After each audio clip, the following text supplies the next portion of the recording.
दोस्तों नमस्कार। कैसे हैं? आशा है दिन ठीक ठाक गुजर रहा होगा।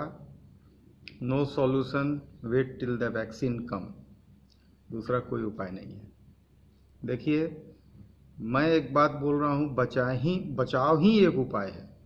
इसलिए कि अभी तक अमेरिका में लग रहा था कि पीक से थोड़ा नीचे आ रहा है, लेकिन कहानी वहीं का वहीं बना हुआ है। कल भी 25,000 केसेस रिपोर्ट हुआ अमेरिका में। देखिए, अमेरिका यानी वहाँ की टोटल पॉपुलेशन 33-34 करोड़। भारत की पॉपुलेशन लगभग 38 से 40 करोड़। ठीक। अमेरिका का मेडिकल फैसिलिटी, इंडिया का मेडिकल फैसिलिटी, अमेरिका में लोगों में इस रोग के प्रति जागरूकता, भारत की स्थिति आप बाहर निकल के देख लीजिए, स्पष्ट हो जाएगा। अमेरिका में पीक लगभग मतलब तीसरे महीना भी जारी है। मतलब 3 महीना से अमेरिका पीक पे ही चल रहा है। पीक पे ग्राफ थोड़ा अप डाउन चल रहा है, लेकिन लगभग वो पीक पे चल रहा है। इंडिया अभी पीक पे गया नहीं है। पॉपुलेशन का हिसाब लगा लीजिएगा। केसेस अभी भी अमेरिका में 33-34 करोड़ की पॉपुलेशन है। केसेस अभी भी 25,000 एक दिन में एडमिट हो रहा है। कल इंडिया में सबसे ज़्यादा केस एडमिट हुआ। हम लोग 10,000 देखे, 11,000 देखे, अब 12,000 भी दिख गया। एक दिन में 12,000 केस। अब तो देख रहे हैं कि बिहार में भी केसेस बढ़ते रहा है, सब जगह बढ़ रहा है डेली। अब मैंने ऑन एन एवरेज केस बढ़ते चला जाएगा। हम लोग पीक की तरफ जा रहे हैं। लगभग कैलकुलेशन जो लग रहा है, हम लोग पीक लगभग जुलाई मिड से देखना चालू करेंगे। अगर स्थिति को काबू में नहीं किया गया तो मौका है, काबू में स्थिति किया जा सकता है। इसके लिए एक चीज़ है, सरकार को स्ट्रेंथ देना पड़ेगा, इकोनॉमिक स्ट्रेंथ। अब देखिए, जीएसटी का कलेक्शन मात्र 45% हुआ है, जहां 98% वगैरह वगैरह आता था, जो भी डेटा था, लेकिन हाफ से भी कम। अब गवर्नमेंट क्या करेगी? गवर्नमेंट आम आदमी को 2 टाइम का खाना खिलाने में लगता है सक्षम नहीं है। इसीलिए तो सब कुछ खोल दिया गया है कि लोग किसी तरह अपना जिंदगी चलाने की कोशिश करें। एक चीज़ जो हम आप कर सकते हैं, ठीक है, हम लोग जो भी खरीदें कोशिश कीजिए वो उसका बिल जरूर मांगिए। देखिए, यहाँ पे मैं सोचा एक चीज़ कि हम लोग ठीक है दान में नहीं पैसा दे सकते हैं। अगर हम लोग सक्षम नहीं है तो हम लोग दान नहीं कर सकते हैं।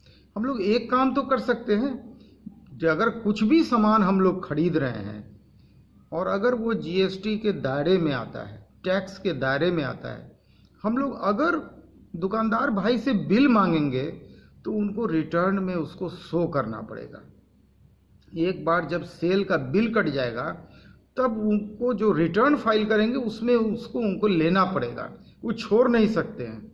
देखिए, होता क्या है कि अगर 100 रुपये का सामान वो खरीद रहे हैं और 120 रुपया में अगर वो बेच रहे हैं, और अगर सेल में अगर वो बिल नहीं काट रहे हैं, इन केस मान लीजिए 2 मिनट के लिए, संभावना हो सकती है, कोई चीज़ परफेक्ट नहीं है, लेकिन एक संभावना हो सकती है कि ये जो 20 रुपया जो उनके पास एक्स्ट्रा जो मार्जिन है 100 और 120, 100 पे तो वो आईटीसी दे दिए, ये टैक्स दे दिए, उसका आईटीसी वो ले लिए, लेकिन ये जो 20 रुपया का टैक्स है, इस पे जो टैक्स बनना चाहिए, अगर उसका सेल पे बिल नहीं कट रहा है तो ये उनके स्टॉक में पड़ा रहेगा।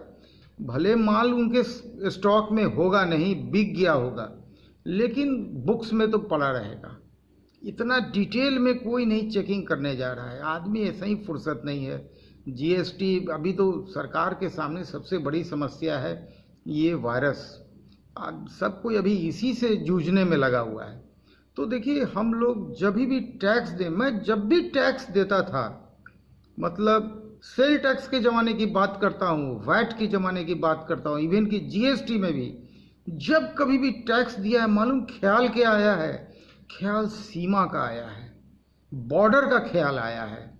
ऑलवेज बॉर्डर का ख्याल करके टैक्स दीजिए। उन जो लोग सक्षम नहीं हैं, जो लोग सरकार के मदद पे आश्रित हैं, उनका ख्याल करके टैक्स दीजिए। बस इतना तो कर सकते हैं ना। टैक्स आप दे नहीं रहे हैं, लेकिन अगर आप परचेज का या बिल ले रहे हैं, सिर्फ बिल ले रहे हैं, तो टैक्स चला जाएगा। वो 20 रुपया पे भी अगर 5% टैक्स है, 12% टैक्स है या 18% टैक्स है, मानते हैं वो 2 रुपया ही सही, लेकिन वो 2 रुपया छोटी रकम नहीं है, बहुत बड़ी रकम होगी। हम लोग इतना कर सकते हैं। देखिए, इससे बचाव सही पूछिए, अवेयरनेस ही है। जो प्रधानमंत्री हमारे बोले थे ना, 2 गज की दूरी, ये 2 गज की दूरी दाएं बाएं नहीं होनी चाहिए, रेडियस में चारों बगल 2 गज की दूरी, आप बच जाएंगे, गारंटी के साथ बच जाएंगे अगर आप मास्क लगाए हुए हैं। और थोड़ा जो ये मास्क है ना, सही में लगाना चाहिए, लोग लगा नहीं रहे हैं। कुछ लोग मास्क रखे हुए हैं, मास्क को कृपया नाक तक तो अवश्य लगाइए, मुंह और नाक आपका कवर रहना चाहिए। ये कि थोड़ा सा दिक्कत होता है, हम भी महसूस किए हैं। मैं भी एक दिन 4-5 घंटा के लिए बाहर निकला था, मास्क जब लगाया हुआ था तो नाक में दर्द हो जाता है, सांस लेने में सफोकेशन होता है। लेकिन करना क्या है, परिवार को प्रोटेक्ट करना है और काम भी करना है। देखिए, दोनों चीज़ को देखना है, काम भी करना है, मजबूरी है, और परिवार को भी प्रोटेक्ट करना है। अगर हम लोग ये दोनों चीज़ के बीच में संतुलन बना लेंगे ना, तो देखिए ये लड़ाई अभी चलेगी, लंबी चलेगी। हो सकता है 3 महीना का पीक, अभी इंडिया के पास मौका है, और ये सबसे बड़ा मौका है कि उन देशों से जो लोग पीक से उतर गए हैं, जैसे इटली पीक से उतर गया है, अमेरिका अभी नहीं उतर पाया है।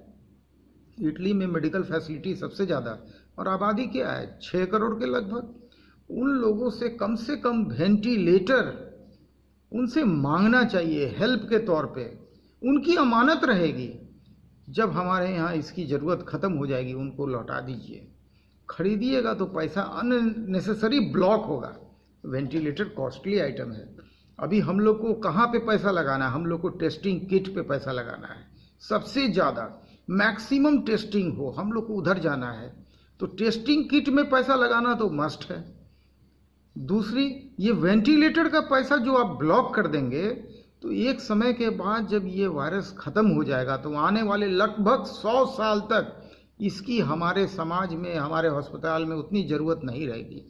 सब लोग वेंटिलेटर पे नहीं जाते हैं, कई लोगों को मात्र ऑक्सीजन तक का ज़रूरत होता है, कई लोग ऐसे ही क्वारंटाइन में ही ठीक हो जाते हैं। देखिए, 2-3 चीज़ मैं पहले भी चर्चा किया हूँ। सुबह शाम 4 पत्ता तुलसी एकदम चबाने की कोशिश कीजिए। कहीं से भी 10-12 रुपए का पौधा मिल जाएगा, 2-4 पौधा गमला में लगा दीजिए। अभी गुलाब का फूल और गेंदा के फूल से सबसे आवश्यक है ये तुलसी का पौधा। और दूसरा, कोशिश कीजिए, गर्मी लगेगा, कोल्ड ड्रिंक से दूरी बनाइए। अगर आप सुसुम पानी पीजिएगा तो देखिए होता क्या है, अगर मान लीजिए वायरस आ गया, इन केस आ गया, 3 दिन तक वो गला में बैठा रहता है।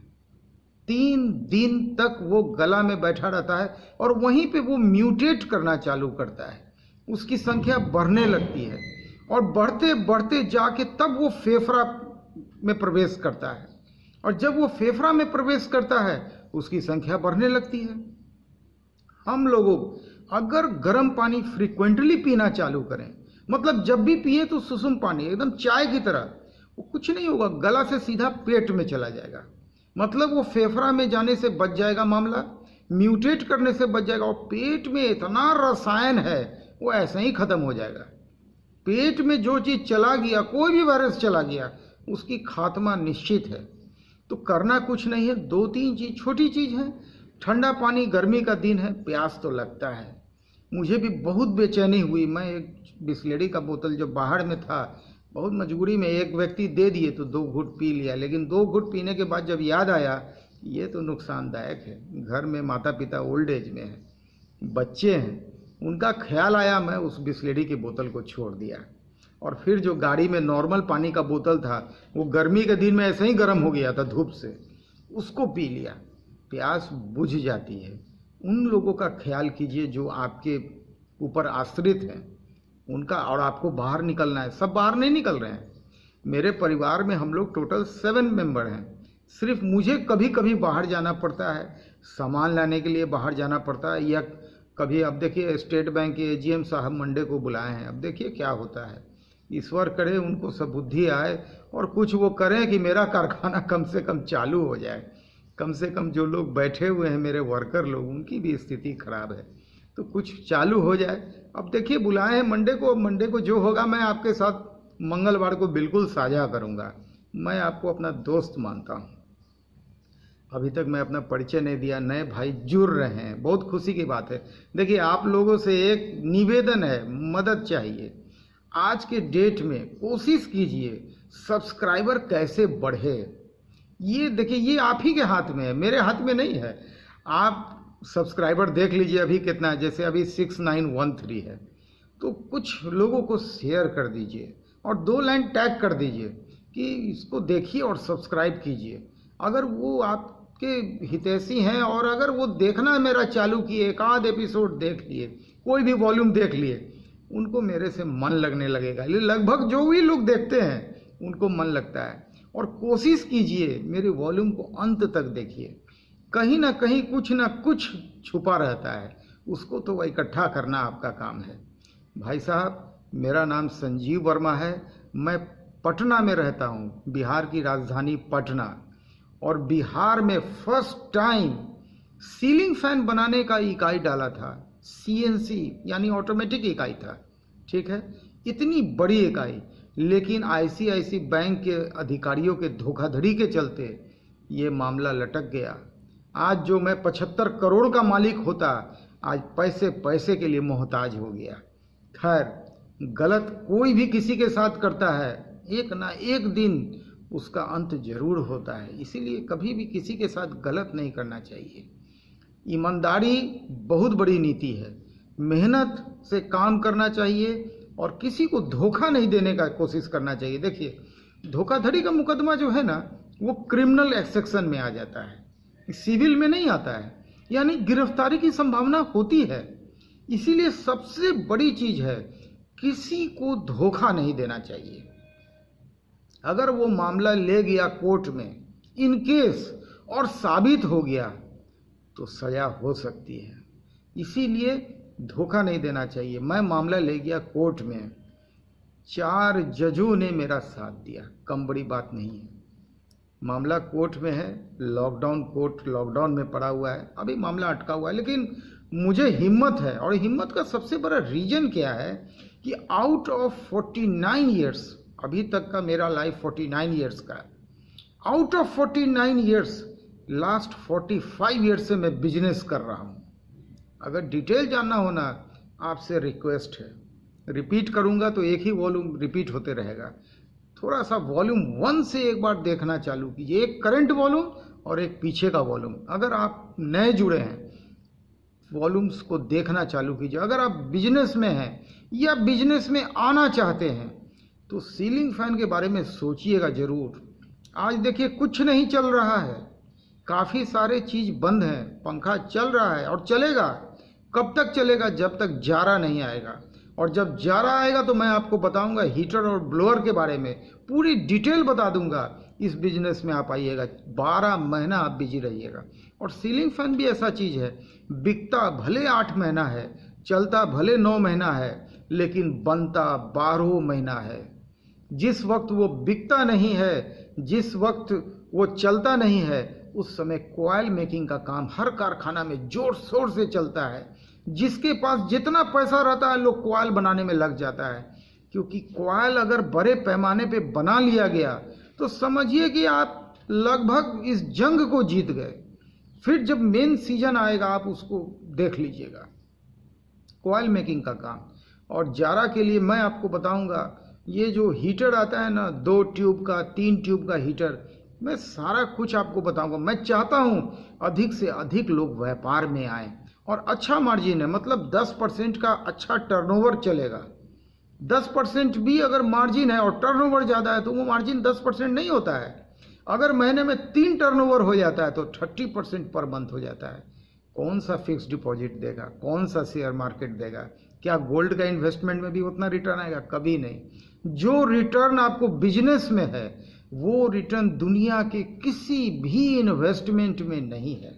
मैं सब चीज़ों को देखा हूँ, मेरा एनालिसिस हर विषय में रहता है। शेयर मार्केट को भी बहुत करीब से देखा हूँ, मैं आपको बताऊँगा, उसके बारे में बताऊँगा एक दिन। कभी भी वो रिटर्न नहीं आएगा जो बिजनेस में आएगा।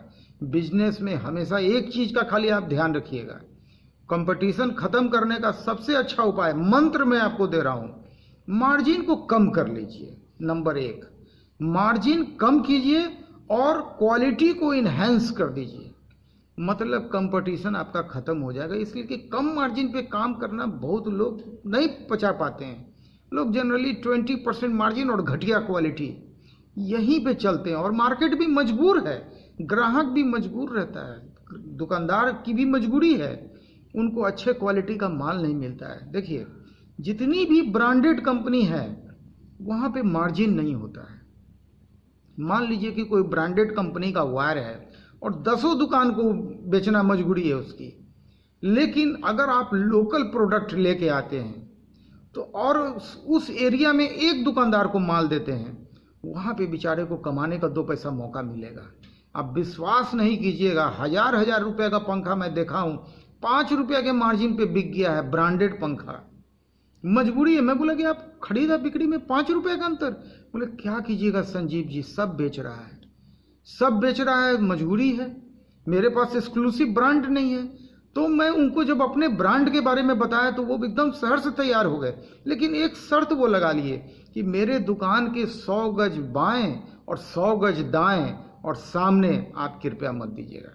मतलब एक काम करने का एक हमको जगह दे दीजिए। जब उनको एक काम करने का आप जगह दे दीजिएगा, वो आपका सामान बिल्कुल बेचेंगे, और तब उनको उस पंखे पे हो सकता है 50-100 रुपया कमाने का मौका मिले।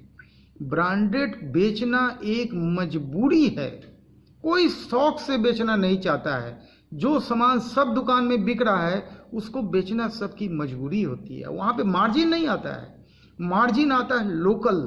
और प्रधानमंत्री बोल रहे हैं कि बिल्कुल लोकल हो जाइए, लेकिन लोकल का ये मतलब नहीं है कि कूड़ा कचरा क्वालिटी आप देना कीजिए, ये चीज़ नहीं है। लोकल का मतलब क्वालिटी ब्रांडेड से बढ़िया। आप मेरे प्रोडक्ट को उठाइए, मेरे पैकेजिंग को उठाइए। देखिए, पैकेजिंग जो होता है ना, वो फर्स्ट अट्रैक्शन होता है।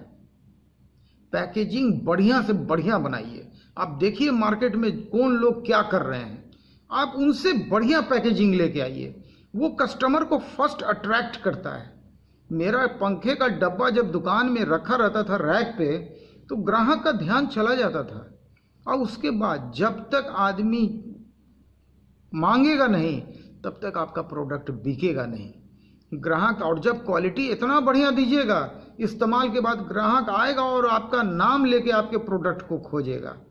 वो काम कीजिए। कल मैं स्टूडियो के विषय में चर्चा कर रहा था। आइए, आपने देखा कि स्टूडियो कंप्लीट हो गया था, मतलब उसका जितना भी साउंड प्रूफिंग का काम था वो पूरा हो चुका था।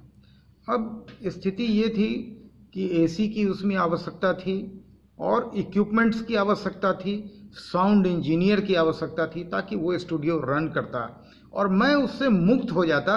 और मुक्त होने के बाद मैं पूरी तरह से फिर से आईएएस की तैयारी में रिवीजन में लग जाता, फिर से पीटी के लिए अप्लाई करता। इसलिए कि साल में सिर्फ एक बार पीटी का एग्ज़ाम होता है।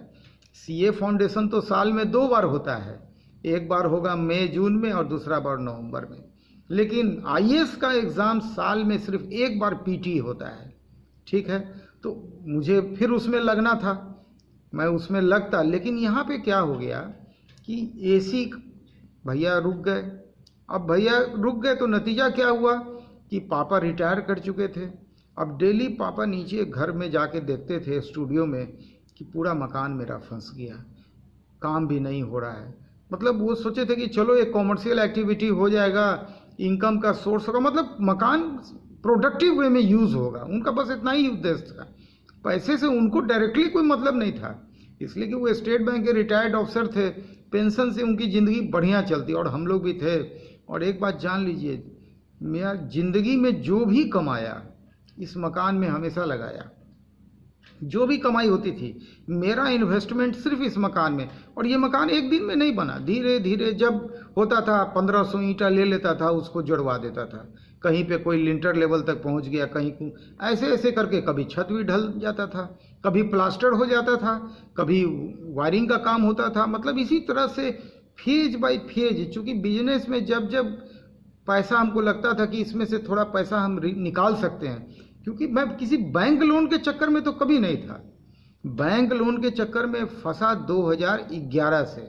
उसके पहले मकान बना 1987 में, 88 में गृह प्रवेश हो गया 80। तो ग्राउंड फ्लोर सिर्फ फादर लोन लेके बनाए थे। देखिए, मैं इसकी चर्चा करूंगा। आज मैं चाह रहा हूँ थोड़ा स्टूडियो पे बात करना। तो फादर नीचे आके बोलते थे कि मकान फंस गया, अब क्या करें। अब हम भी फंस गए कि क्या करें।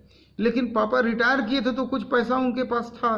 तो पापा बोले कि एक काम करो ना, हम पैसा देते हैं, तुम इसमें एसी लगाओ।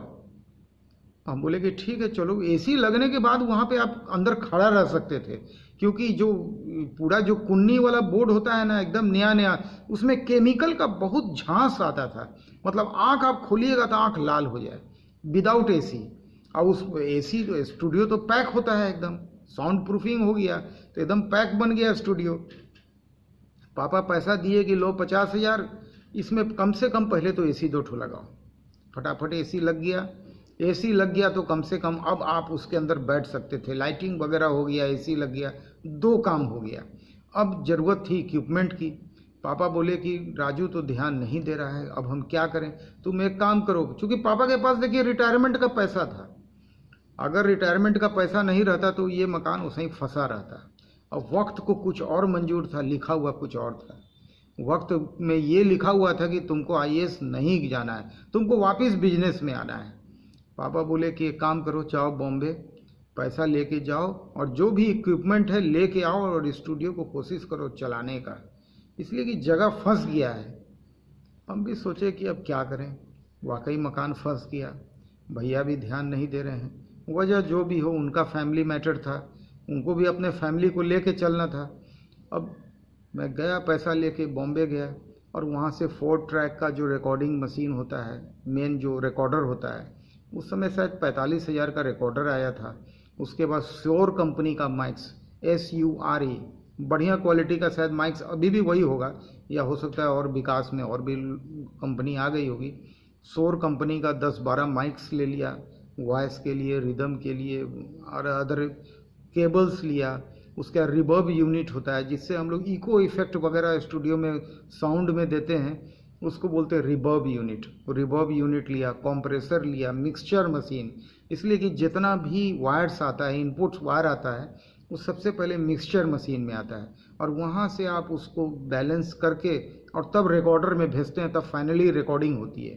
4 ट्रैक में अलग अलग, मतलब एक ट्रैक वॉइस के लिए रख लिए, दूसरा अगर मेल फीमेल वॉइस में 2 ट्रैक चला गया और एक म्यूज़िक के लिए चला गया और एक रिदम में चला गया, और तब उसकी मिक्सिंग करके आप वहाँ पे फाइनल रिकॉर्ड करते हैं। सारा इक्विपमेंट में ले आया। अब समस्या था कि इक्विपमेंट लाने से क्या होता है। जैसे आप गाड़ी खरीद लीजिए, चलाना तो आपको सीखना पड़ेगा ना कि गाड़ी चलाना कैसे है। बताने वाला कोई नहीं था। बिहार में उस समय वो स्थिति नहीं थी कि आपको कोई रिकॉर्डिंग सिखा दे। अब ये सब चीज़ आपको खुद से सीखना था कि कौन सा मशीन कैसे चलेगा। एक तो चीज़ है कि जो भी सामान आप इलेक्ट्रॉनिक इक्विपमेंट खरीदिएगा उसके साथ एक इंस्ट्रक्शन मैनुअल आता है। मैं लगा इंस्ट्रक्शन मैनुअल को पढ़ने, एक बार नहीं 4 बार पढ़ गया और इंस्ट्रक्शन मैनुअल को पढ़ पढ़ के कोशिश किया कि एक एक बटन्स को सीखें, इसलिए कि मिक्सचर मशीन में कई एक बटन थे, रिवर्ब यूनिट में कई बटन नॉब्स थे, कंट्रोलर्स था, कंप्रेसर में कंट्रोलर्स था, रिकॉर्डिंग मशीन में बहुत सारा कंट्रोलर्स था, माइक की सेटिंग कैसे होगी, क्या होगा, मतलब डिटेल नॉलेज। धीरे धीरे मतलब महीना दिन कुछ नहीं करता था, कंट्रोल रूम में जाता था, सुबह एसी चला के कंट्रोल रूम में बैठा और एक एक करके पूरे इक्विपमेंट को समझने की कोशिश। 1 महीना चला गया। अब ठीक है, रिकॉर्डिंग समझ में आ गया और एक है थ्योरी समझ में आया है। सही नॉलेज तो प्रैक्टिकल होता है, इसीलिए बोलते हैं दुनिया की कोई भी पढ़ाई थ्योरी में आप कर लीजिए, आप अधूरे हैं। आप तभी पूरे होंगे जब आप उसकी प्रैक्टिकल एक्सपीरियंस गेन कीजिएगा। सही चीज़ प्रैक्टिकल है, वो दुनिया में कहीं नहीं पढ़ाया जाता है। वो तो आपको प्रैक्टिकल जब तक फील्ड में आप उतरिएगा नहीं, ये चीज़ आपको समझ में नहीं आएगा। कहने के लिए मैं लाख कह दूं, ये सामान ऐसे बनता है, जब आप बनाइएगा तब पता चलेगा। और मेजर चीज़ क्या है, मार्केटिंग। अब मौका मार्केटिंग का था। अब हमको कस्टमर को लाना था अपने स्टूडियो तक। मुझे सीधा कुछ नहीं समझ में आया, मैं सीधे एक विज्ञापन दे दिया। लोकल हिंदुस्तान अखबार होता है कि अगर आपको अपना ट्रैक पे रिकॉर्डिंग कराना हो तो इस स्टूडियो में संपर्क कीजिए, एड्रेस वगैरह सब दे दिया। अब देखिए उस समय एक नया दौर चला था, ये इंडियन आइडल टाइप प्रोग्राम जो चल रहा था, वहाँ पे लोगों को अपना गाना रिकॉर्ड करके भेजना होता था। ये एक बहुत बड़ा वर्क था और युवा युवती लोग इसमें काफ़ी, जिनको भी गाना गीत संगीत से रुचि था उन लोगों को। तो मैं 2 ट्रैक ले आया था, एक किशोर कुमार का ट्रैक था और एक लता मंगेशकर के गाने का ट्रैक था। उस ट्रैक कैसेट में 6-6 गाना दोनों में था। मतलब वो कैरियोके होता है जिसमें वॉइस नहीं होता है, म्यूज़िक बजा होता है, आप वॉइस देंगे और उसको मिक्स करके रिकॉर्ड करके कैसेट बन जाएगा। तो मैं उसका एक छोटा सा चार्ज रख दिया, 500 रुपीज़। उसमें 2 गाना आप रिकॉर्ड कर सकते थे, मतलब 250 रुपया एक गाना। स्टूडियो को चलाना था, लोग आने लगे। अब विज्ञापन कंटिन्यू देने लगा पेपर में, लोग आने लगे।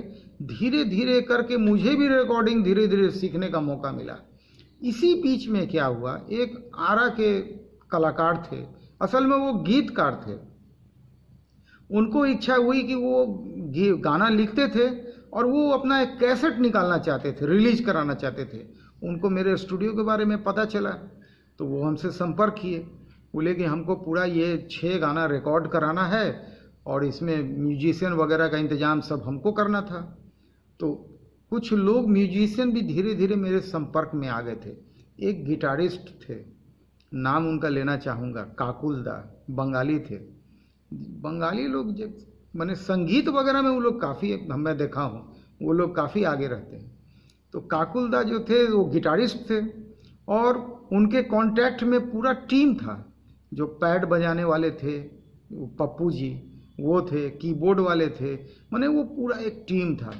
मैं उनको फ़ोन किया कि काकुल जी ऐसा ऐसा है, एक आरा के गीतकार हैं, वो अपना पूरा कैसेट निकालना चाहते हैं, तो स्टूडियो का तो जो चार्ज है वो देने के लिए तो वो तैयार हैं और म्यूजिशियन वो कह रहे हैं कि हमको देने के लिए, तो आप इसको कर लेंगे? वो बोले कि कोई दिक्कत नहीं है, आप बात कर लीजिए, मीटिंग करा दीजिए उनके साथ।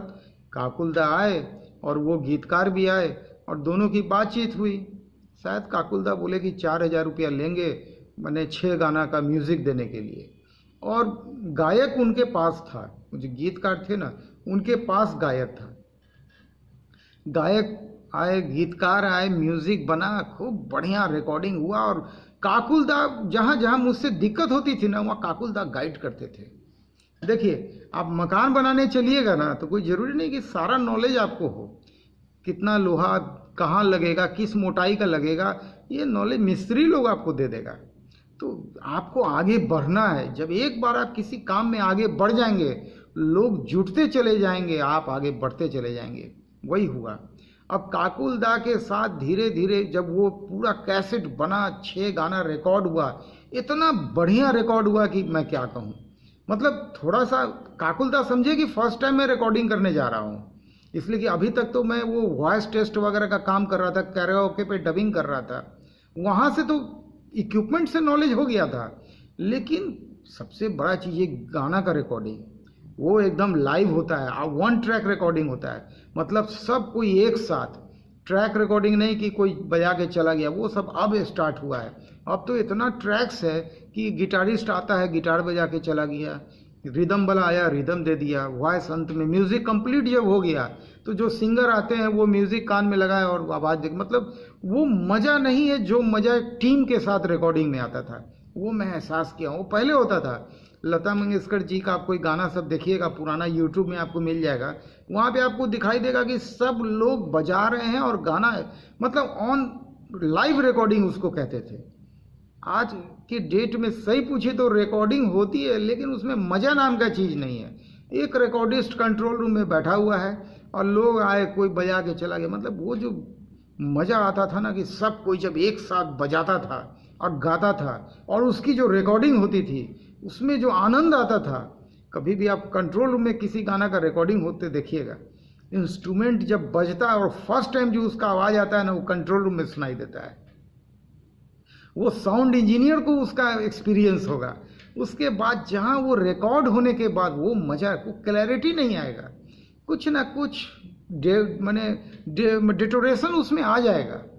पहले जो लाइव बजता है उसका मज़ा और जो रिकॉर्ड होने के बाद जो हम लोग सुनते हैं, दोनों में डिफरेंस के लिए कान वैसा होना चाहिए। और उसके लिए मैंने धीरे धीरे आपका कान सेट कर जाएगा। अब क्या हुआ, एक कैसेट रिलीज हुआ, अब समस्या दूसरा क्या हुआ यहाँ पे। अब देखिए कहानी एक के बाद दूसरा कैसे खुल गया, ये ऑटोमेटिक हो गया। जब गाना की रिकॉर्डिंग हुई तो वो जो गीतकार थे बोले कि भाई हमको 100 कैसेट भी चाहिए, इसका 100 कॉपीज़ वो चाह रहे थे। तो हम बोले कि चलो, मैं देखिए जैसा डिमांड होता था ना, मैं चाहता था उसको फुलफिल करना। मैं बोला कि ठीक है कोई बात नहीं, आप हमको सिर्फ 15 दिन का मोहलत दे दीजिए। अगर आपके पास 15 दिन का समय है, मैं आपको 100 कॉपी बना के दूंगा। वो उनके पास टाइम था। वो मेरी रिकॉर्डिंग से इतनी प्रभावित थे, इतना बढ़िया रिकॉर्डिंग हुआ था, वो बहुत खुश थे।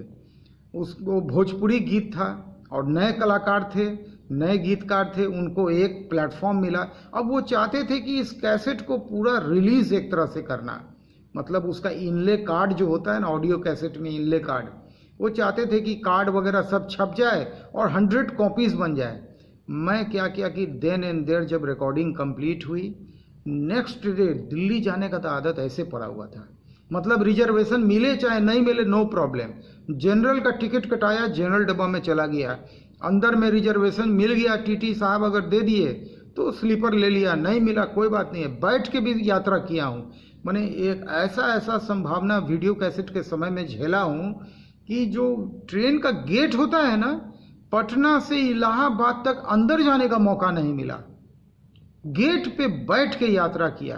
अब पैसा भी 50,000 जेब में। आप सोचिए, वीडियो कैसेट का रॉ मटेरियल भी लाना है, टाइम भी नहीं है, अदर ट्रेन भी नहीं है। शाम में मगध खुलता था, अब मगध में भीड़ वैसा ही होता था। जो 7-8 बजे पटना से मगध एक्सप्रेस दिल्ली के लिए खुलता था और रिजर्वेशन नहीं मिलता था, क्योंकि हम तो कोई प्लानिंग मेरी होती नहीं थी। जब पैसा इकट्ठा हो गया हमको ट्रेन पकड़ लेना है, रॉ मटेरियल लाना है और वीडियो कैसेट बना के ब्लैंक वीडियो कैसेट का सप्लाई लोगों को करना है। क्योंकि फिल्म रिलीज होता था उसके पहले सबको ब्लैंक कैसेट का जरूरत होता था, तो ये मेरी मजबूरी होती थी। रिजर्वेशन कहाँ से मिलेगा? तो ऐसा दिन, इसको कहते हैं कि रियल एक्सपीरियंस। मैं उनको बोला कि ठीक है, गीतकार साहब को बोला कि आप थोड़ा सा हमको मोहलत दे दीजिए, मेरे पास कॉपीइंग मशीन नहीं है जो एक मास्टर से कम 6 कॉपी कर दे। 1+6 का एक मशीन आता था, मैं पता किया था, 1+6 का मशीन आता था, वो मशीन लेना था, वो 15,000 का मशीन आता था। इसको कंक्लूड करूंगा नेक्स्ट वॉल्यूम में। आज का समय लगता है कि अब समाप्त हो गया है। अगेन आपसे प्रार्थना है कि कृपया अधिक से अधिक लोगों तक जोड़ने का, अधिक से अधिक लोगों को सब्सक्राइब करवाइए ताकि सब्सक्रिप्शन बढ़े। वीडियो अंत तक देखने के लिए आपका बहुत बहुत धन्यवाद। नमस्कार।